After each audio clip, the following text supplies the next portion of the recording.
Hey everybody, it's Jake Moran with Keller Williams. I know you all have that neighbor who thinks they know everything. And spoiler alert, you're about to be that neighbor who actually knows everything. Because I'm going to take you through what is going on in the housing world. This may be one of the most important graphs that I share. So this side over here is 1989. Some of us remember that. Great year. I think Top Gun came out that year. And then 2020. Okay? The yellow line going across the top of my head here is a 4% plain vanilla appreciation, okay? Nothing crazy. 4% is healthy but not exciting at all. So you can see we were tracking dead on up here up until this little speed bump we know is the housing recession and the crash. This should have been an indication to everyone that was paying attention at that time, hey, we need to put some checks in place because we're getting above that curve. What did we do? We just started approving everybody for loans that couldn't buy houses. That was smart, and like one person went to jail, so I don't know how that happened. But the important part for where we're at today here is this part up here.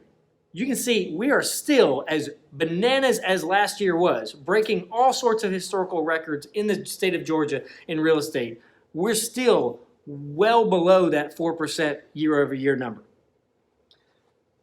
This period right here is a large part of why. In the 5 years that preceded or followed the housing crash, there was almost no new construction being built.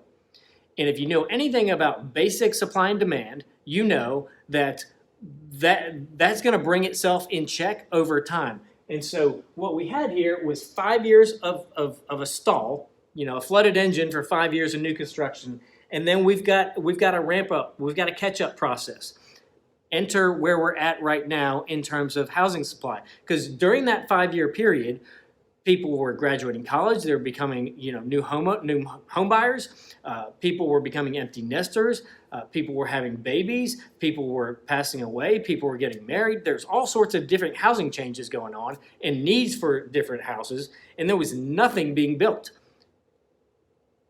That's the predominant reason that we're in the housing supply issue we're at right now. Check out this next one. This is like dummy proof right here, okay? So I don't know who was keeping records back in the 30s, but that was our housing supply in the 30s. Anybody remember the 30s? No, you don't. So 2000 to 2009, this is probably the main conversation point in anybody you're talking to about the housing market. 27. 5.8. This is 2010 to 2019 if you can't see that. So basically each decade. That's the predominant reason that we have the supply issue we have going on right now, is because where we should be probably up here in this healthy range, there was nothing being built and especially in our market for 5 years, which is an eternity in terms of not having construction for obvious reasons. But now we're in that ramp up season. So supply and demand will catch up to each other and will level the playing field out, but it's going to take a little bit of time. Another huge thing, again, this should be your indication to sleep soundly. The housing market is not going to crash like it did before, and this is why, because of actual data and actual numbers, okay? 2004 to 2007. 2007, we had 9 months of inventory. People were just buying fields and putting up houses, okay? Whether or not somebody could afford them, whether or not there was population to sustain those homes being built. Right here, we got the opposite. We got 2017 to 2020. We're at 2 months of supply in 2020. We're down to about 1 month of supply right now. So this is the indication. I mean, this is like historical, like dummy, like, hey, like we've seen this before. This is how you blow up a housing market. You flood the engine with inventory. There's not enough inventory. You've got all that money spent. It's sitting there, and then all of a sudden the dominoes start to collapse. This is the bidding war we have going on, okay? That's a really good thing if you're a seller right now. Annual home appreciation, again, another indication that we're nowhere close to where we were before. 02 to 05 appreciation was 10.3%. 2017 to 2020, 2020 being like the banner record year in the state of Georgia in terms of home sales, 6.3%. 60% of this. We're not even close. Okay? This should make you sleep well at night. And you're like, I'm proud of more Americans right now than I have been in a long time because of this. Okay? 58% have at least 60% equity in their home, which is huge. Okay? And most of them don't even have a clue they have that much equity because they don't know where the market is for their home, which is why you should ask me and I will do that for you for free. 42% own their homes free and clear. Another reason, between these two and then $177,000 of equity in each home on average, if you're waiting around for the foreclosure market to like have this tsunami, you're going to be waiting a long time. Anybody know like 16 people that refinanced their house in the last 12 months? Yeah, I know like a gazillion. But I'm in the industry, but if you don't know at least a handful of people that refied because of where the interest rates were at, you're in the bunker. You're the person, okay? $824 billion. Yeah, so 05 to 07, like again, people were doing so much stupid with the housing market and numbers. We're not even a quarter of the way there, and do you know how many people have refinanced their home in the last, in the last couple of years? Like, we're not even close. Last two slides here, both kind of saying the same thing. This is how easy is it to get a mortgage? Mount St. Helens here, right before the crash, pretty good indicator that things are a little out of whack. This is where we're at right now.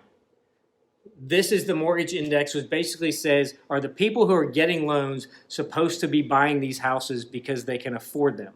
And their credit is where it needs to be.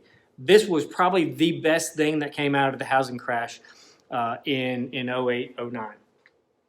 And this is another reflection of that. I see big red elephant up here, bunch of people, all indication is you're going to default on your loan, and sure enough, a lot of people did. And then here we've got a near perfect match. That means the people who are buying their homes should be buying these homes. They're priced right, their income's right, their credit's right.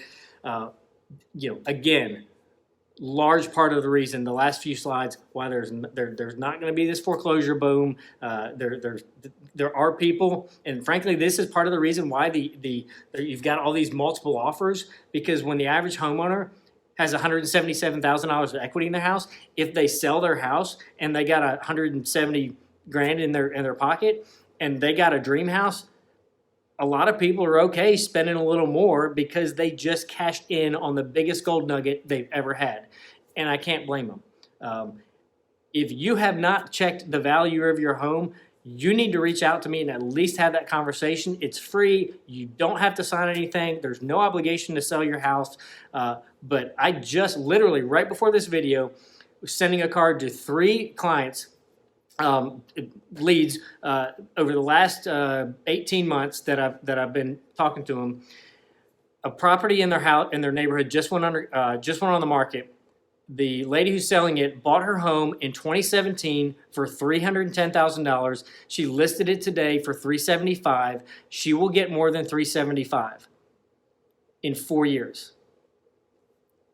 You might want to have a conversation with someone like me that knows what's going on in the market and can help you plan in advance, because there are ways to mitigate. Okay, so where do I go if I do make my 170 G's? And I can help you with that. So my information is coming up. Hope you're having a great day. And school's about to get out, which means snow cones. Stay tuned for the snow cone bus this summer. And you're gonna sleep so much better tonight, you don't even know what's about to happen. In our market. Why would you care about not our market? Here in this top corner, which is above my current height. Yes, that is a much more tan version of me. Must have been a good summer that year. I don't know. Not a lot of actual data or information, or seemingly sometimes intelligent people in the national. Or you just want to be smarter than your neighbor who thinks they know everything. Of real Data. Data. We need a poll. Data or data? I know it's tomato. I don't know about data or data. Because I know we all open the door. So you're welcome.